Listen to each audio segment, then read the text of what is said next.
or the Core i5-7400, since they both cost about the same amount. The advantage of the slightly more expensive Core i5-7400 processor is its quad-core design and larger level 3 cache, the disadvantage being that it's locked at a base clock frequency of just 3 GHz with a maximum single core operating frequency of 3.5 GHz. There's a bit more to this comparison, but let's start with the headlines. The Core i3-7350K on the other hand comes clocked at least 20% higher, 40% higher in fact when comparing the Core i5's base clock frequency. This is also an unlocked K processor, which means it can be overclocked to achieve even greater frequencies. I got my chip up to 4.8 GHz without much fuss, and that means it's clocked almost 40% above the Core i5's maximum turbo boost frequency. A clock speed advantage of roughly 40 to 60% is huge, and with its hyper-threading support, the 7350K should really challenge the 7400. There are, however, a few other factors at play here, which make the 7350K a whole lot less enticing before we even get to the benchmarks. Consumers can pretty much get the most out of the Core i5-7400 on a $50 H110 motherboard with the standard Intel box cooler. Meanwhile, the 7350K requires a Z series motherboard, and with Z170 boards starting at $90 and Z270 boards at $110, that's quite a bit more. Not only that, but the 7350K requires an aftermarket cooler, so you can add at least another $30 to the price tag. Therefore, consumers are looking at spending around $250 for the Core i5-7400 and an entry-level motherboard. Meanwhile, the 7350K will set you back at least $350 with a basic Z170 board and a budget tower-style air cooler. So in the end, you're paying about 20% more for the 7350K and its required components. Keeping all that in mind, how do the two compare? Well, let's find out. First up, let's check out the single and multi-threaded performance using Cinebench R15. Here we see that despite a massive clock speed advantage, the 7350K is still quite a bit slower than the 7400 when comparing the multi-threaded performance. That said, when overclocked, the 7350K does look to be around 40% faster than a single-threaded task. Excel is an application that has no problem utilising a large number of threads, and as such, the Core i5-7400 performs much better than the 7350K. Even when overclocked, the 7350K simply couldn't match the 7400, taking over 10% longer to complete the workload. Surprisingly, the overclocked 7350K was able to nudge ahead of the 7400 in our 7-zip benchmark. That said, it was just 4% faster. For any kind of encoding work, having 4 physical cores will always trump 2 cores with hyperthreading, and we see that here when testing with Premiere Pro CC. Even at 4.8 GHz, the 7350K was 4% slower than the 7400, taking 18 minutes and 6 seconds to complete the workload. Okay, so time for some games. Starting with Overwatch, we find that the overclocked 7350K is able to edge out the 7400, delivering a 3% higher average frame rate. Keep in mind that these results were gathered using the Titan XP at 1080p. The overclocked 7350K was able to edge out the 7400 when testing Gears of War 4. That said, it was just 5% faster when comparing the average frame rate. Although the unlocked Core i3 processor sees a rather large 17% performance boost from its 4.8 GHz overclock, it was still only able to match the performance of the 7400 for our Battlefield 1 test. Interestingly, that also places both processors on par with the Sandy Bridge Core i7-2600K processor. Even with the 4.8 GHz overclock, the 7350K couldn't beat the slightly more expensive Core i5 processor in Watch Dogs 2. Despite seeing a 13% performance boost, the Core i3 processor was only able to match the 7400. Well, for me, this graph really sums the situation up well. The overclocked 7350K was 10% slower in the Excel workload, and yet it consumed almost 80% more power than the 7400. For those wondering, what you are looking at here is total system consumption. Finally, here are the power consumption results when running the Prime 95 stress test. As you can see, the overclocked 7350K consumes almost as much power as a Core i7-6700K. Unfortunately, despite being a lot of fun, the Core i3 7350K overclocking really doesn't make a whole lot of sense. For the most part, the stock clock 7400 is just as fast, or faster, consumes significantly less power, runs much cooler, and ultimately turns up obviously less. So, as I said in my original review back in December, the 7350K really should be avoided. In fact, that really does go for the entire Kaby Lake Core i3 range, and even the higher clocked Pentium models such as the G4600 and 4620, at least given the current pricing landscape. The reason for this is Intel's own G4560, which I've already looked at extensively on the channel. Retailing for just $64 US, it's an incredibly good buy. It's 22% cheaper than the G4600, which costs $82, and yet it's clocked just 3% slower. It's the same when looking at the G4620. The G4560 is 31% cheaper, while it can't possibly be more than 5% slower. Move to the Core i3 range and we find the Core i3 7100 retailing for $117 US. Now, other than a bump in operating frequency and a slight modification to the integrated graphics, it's the exact same processor. Clocked at 3.9 GHz, it's up to 11% faster. That doesn't, however, make it worth paying over 80% more for it. It gets worse as you go on. The Core i3 7300 costs well over twice the price, but comes clocked to less than 15% greater. So as I see it, consumers looking at buying a new 7th generation Intel processor have the choice of the Pentium G4560 at $64, or the Core i5 7400 at $200. As crazy as it sounds, everything else in between is a bit pointless. Anyway, I hope those trying to decide between the Core i3 7600K and the Core i5 7400K now know the right move to make. If you would like to see any other CPU comparisons on the channel, please let me know in the comments below. More than happy to make it happen. I'm your host Steve, and I hope to catch you on another video really soon.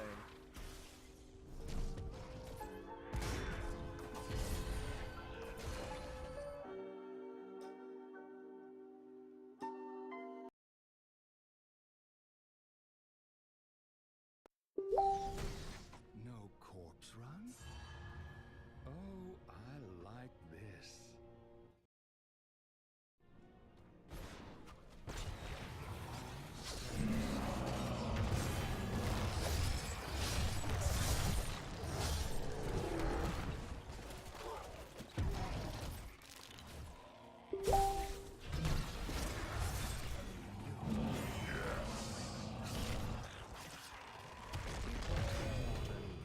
To stop me.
think the first time that I heard the term godlike was back in the dark days of my Diablo 2 addiction. As gaming parlance evolved, the quest for the proper hyperbolic terminology to describe gaming itself became ever more difficult. After all, how does one outdo preeminent superlatives such as ultimate, uber, epic, and extreme? Whether you're talking about randomly generated stats on a Grand Matron bow, or in this case, the best damn X99 motherboard that MSI can engineer, godlike just seems appropriate. This is the MSI X99A Godlike Gaming Carbon. It supports Intel's previous line of Haswell socket stack across the board, and it's a neutral black color scheme to provide better flexibility to your device. It also costs $600. So as you can see, I've already been playing with this board, and I've assembled a bit of a test build to showcase the looks and lighting. Let's start from the top though with a rundown of features and specifications, starting with a quick unboxing. You get a very premium feeling package, LOL, with the Godlike Gaming Carbon, and not a bad set of accessories either. A door hanger and a fold-out color motherboard layout guide, SATA labeling stickers and a driver DVD, 3 manuals for the hardware, software, and start guide, no less than 10 black SATA cables out to 90-degree angle connectors, two sizable antenna for the built-in AOG.11 further Wi-Fi. These have magnetic bases on them too, it's easy to distribute. Nice black and red I/O shield, which is unchanged from the black and red version of the X99 Godlike that launched last year. It is a nice I/O shield though. And 4 ribbon-style SLI bridges that should accommodate you for most 2, 3, and 4-way SLI configs, although I would say it would be nice to have gotten a rigid PCC. You also get voltage check leads, G-Series case badge, 8 gig Omnigo USB drive with Type-C and Micro B connectors that has drivers and software. I would love to see this become a trend for all motherboards over optical discs with drivers, by the way. You get a Turbo U.2 card, which is an M.2 to U.2 mini SAS adapter for drives like Intel 750 series, and it thankfully also has a PCB that matches the motherboard, since this would be very visible in most systems. And finally, your M connectors for front panel connections and a 1/4 inch to 1/8 inch adapter for the big headphone plug on the rear I/O. The X99A Godlike Gaming Carbon motherboard itself is eATX and just screams high-end at you thanks to its significant heft, the black carbon fiber accents, and the attention to detail in the design. Of course, thanks to the LGA 2011-3 socket and X99 chipset, this motherboard supports existing Haswell E processors like the 845960X, and although it's too early to officially confirm, I would be very, very extremely surprised if this board doesn't also support Broadwell like the promised 10-core 6950X, which is rumored to launch in the next few months. While pure gamers might opt for Intel's less expensive Skylake platform, for those who want to work and play on their computer, there's just no substitute for the raw CPU horsepower available on this enthusiast platform. Beyond that, you've got 8 DIMM slots for quad-channel DDR4 memory, up to 16 gigs per DIMM now for up to 128 gigs total, and MSI has validated kits going up to 3400 speed. Also note the steel-reinforced DIMM slots. Not that DDR4 sticks are super heavy or anything, but they do look pretty badass. They provide some EMI shielding, and they match the PCIe slots down below quite nicely. Speaking of which, you get 5 full-size PCI Express Gen 3 x 16 slots, giving you the flexibility of triple slot spacing with a couple GPUs, or 3-way and 4-way SLI or Crossfire support if you're using a 40 PCIe lane CPU like a 5930K or 5960X. My build here has a 5820K in it right now, which has 28 PCIe lanes and should never be used with this motherboard. So, sorry. If you bought this board and a 5820K, return them, get a $300 X99 board and 5930K. These PCIe slots also have that steel reinforced design though, which continues to look quite nice. It also provides more support for heavy graphics card as well as shielding. For fan support, you get 5 total headers, 2 for CPU and 3 for system fans. All are 4-pin PWM, but on a board this size, there are a couple more would have been nice. Along the bottom of the gaming carbon, you've got a debug LED, one of 2 USB 3.1 headers, front panel connectors, a switch to the dual BIOS, a couple system fan headers, a couple USB 2.0 headers, a slow mode switch for exotic cooling, clear CMOS jumper, and an audio switch to choose between front panel audio and the DSS supported 1/4 inch headphone jack on the rear I/O. For storage options, there's the single and M.2 slot between those last 2 PCIe connectors, which supports SATA or NVMe connections, U.2 via that riser card in the accessories, or standard M.2 drives at 42, 60, and 80mm per month. It's in a good spot as it won't be blocked by most single or 2-way GPU configurations, although it does share bandwidth with the SATA Express connector on the board, so you can't use both at once. You get 10 total SATA Rev 3 ports on the board. 1 through 6 have RAID support, 5 and 6 have the aforementioned SATA Express option. There's plenty of connectivity here for storage, although I'm inclined to wish for another M.2 slot. That would have taken some PCIe lanes away though, and I think MSI wanted to leave this board wide open. Moving up the right side of the board, we have other USB 3.1 headers that support supercharging as well. 24-pin main power connection, third system fan header, and voltage read points. Next to those are the power reset and OC Genie surface-mounted buttons, OC Genie being MSI's automatic overclocking feature. There's also an OC switch with an LED. When the LED is in the blue position, OC Genie will overclock some, and when it's in the red position, OC Genie will be more aggressive and overclock more. Now let's take a look at the CPU socket, flanked on both sides by those DDR4 memory slots. It's a turbo socket, meaning it's actually got extra pins from the 2036 connection instead of 2011, which can help with high-end overclocking, particularly if you're overclocking the cache. MSI has also taken steps to clear this area as much as possible from other components. That's to make room for LN2 pots that are used for exotic cooling. Despite that, you might run into some space conflicts if you're using a tower-style air cooler and a GPU in the top slot, so bear that in mind. I actually originally set this up with an NMX air cooler, but I had to rotate it 90 degrees in order to make it fit, and I didn't like how it looked, so I grabbed the Corsair H110 and installed that instead. For power delivery, you have a 12-phase design with 55 amp Dr. MOSFETs, 60 amp super ferrite chokes, and 10 to 11 capacitors to provide smooth, reliable power overclocking. The VRMs have 2 dedicated heat sinks with 3 pins connecting them, and supplemental CPU power is delivered via 8-pin and 4-pin connection at the top. You should have no need for a discrete sound card thanks to the Audio Boost 3 Pro configuration on the Godlike Gaming Carbon, powered by Nahimic and supporting both 7.1 channel surround and high impedance headphones via the 1/4 inch rear jack. MSI went with Chemicon audio capacitors, independent Texas Instruments amps audio pathway, and another ESS ES9018 jack, big headphone jack. Headphones. All these audio components are EMI shielded and can be further integrating them into software. Onto rear panel I/O. On the left are a PS2 combo USB 2.0 ports. Next to that is a clear CMOS button, and then your fastest and bestest USB 3.1 Gen 2 ports in Type A and Type C trim, which are controlled by an ASMedia ASN114. To the right of that are dual killer E2400 gigabit RJ45 LAN ports and 4 more USB 3.1 Type A connectors. You can effectively combine these killer NIC ports with the killer 802.11ac Wi-Fi card right next to it for 2,867 megabits per second of theoretical throughput using MSI's Killer Doubleshot X3 Pro software, which kind of combines them all together. It also does packet prioritization, so your gaming packets get priority over, say, your Windows Update packets, for example. The 802.11ac Wi-Fi is dual band, and it also supports Miracast. Finally, you've got your gold-plated audio connections, this big 1/4 inch jack for headphones, and 1/8 inch jacks for mic in, 7.1 channel surround out, or an optical Toslink SPDIF connection.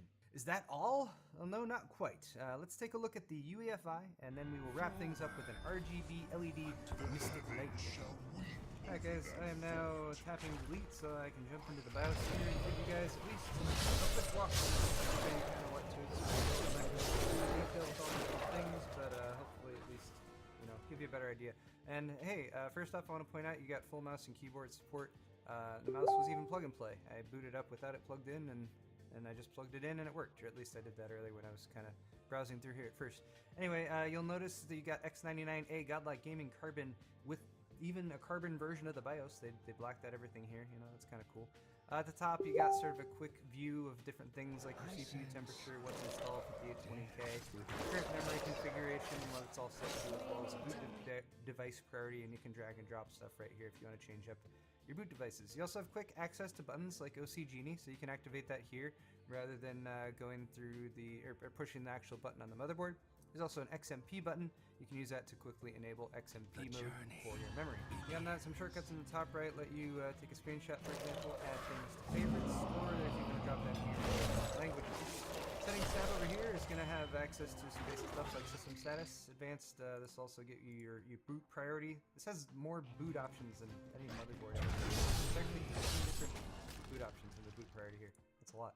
Anyway, also some security options if you want to add an admin, password, or save and exit. Here's your overclocking area. This is what probably a lot of you are interested in. I've already switched this over to an advanced mode. It's in simple mode by default. Well, lots of the stuff you guys are probably familiar with if you done much overclocking on X99. Again, I'm not going to explain what all these are, but I will say that if you mouse over each one, the area over here on the right side will sort of give you a little rundown of what it all is, and give you a little bit better idea of what you're doing as you're making adjustments to all these. Digital power delivery, ring bus voltage, all that good stuff, you know. You play with all these settings, and that's how you overclock. That's the simplest explanation of overclocking I've ever seen. Anyway, CPU specs down here, as well as memory, Z, and CPU features. The M-Flash function is available right here. This will allow you to easily update the BIOS from a USB drive.